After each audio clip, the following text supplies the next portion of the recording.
Dans Affinity, avec l'IA de Canva, vous allez pouvoir supprimer l'arrière-plan d'une photo assez rapidement. Pour cela, importez une photo dans votre document et si votre photo n'est pas tramée, faites un clic droit dessus et cliquez sur Tramer et ajuster. Tramer et ajuster, ça vous permet de pixeliser votre photo et aussi de la mettre au format de votre document. Ensuite, vous allez aller dans le studio IA Canva.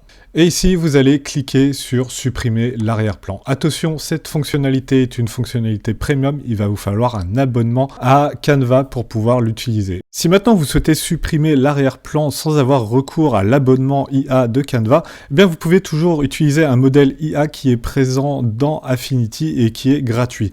Pour cela, je vais faire CTRL-Z pour retrouver mon image avec un arrière-plan. Et ensuite, vous allez dans le Pixel Studio d'Affinity. Vous allez utiliser l'outil sélection d'objets qui vous permet de sélectionner un objet au premier plan de votre photo. Attention, pour utiliser cet outil-là, il va vous falloir activer les paramètres d'apprentissage automatique et notamment le modèle de segmentation qui est le modèle accessible et gratuit pour utiliser cet outil. Et une fois que vous avez donc fait cela, vous allez pouvoir cliquer une première fois sur votre image.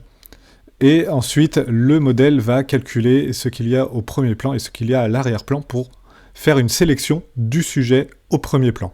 Voilà, là vous avez Voilà, une fois que vous avez des hachures, vous cliquez et vous avez une sélection qui est faite de votre sujet au premier plan. Et vous n'avez plus qu'à faire CTRL-J pour isoler le sujet sur un autre calque. Et vous avez ainsi détouré votre sujet et enlever l'arrière-plan. Faites maintenant CTRL-D pour enlever la sélection. Et maintenant, pour enregistrer votre image avec un fond transparent, eh bien, premièrement, vous allez aller dans Documents, Configuration, et vous allez cliquer sur Arrière-plan transparent. Et ensuite, vous n'avez plus qu'à exporter votre fichier avec un format qui conserve la transparence comme le PNG ou comme le format WebP. Et voilà, vous avez l'aperçu qui se crée et vous n'avez plus qu'à cliquer sur Exporter et vous aurez supprimé l'arrière-plan d'une image.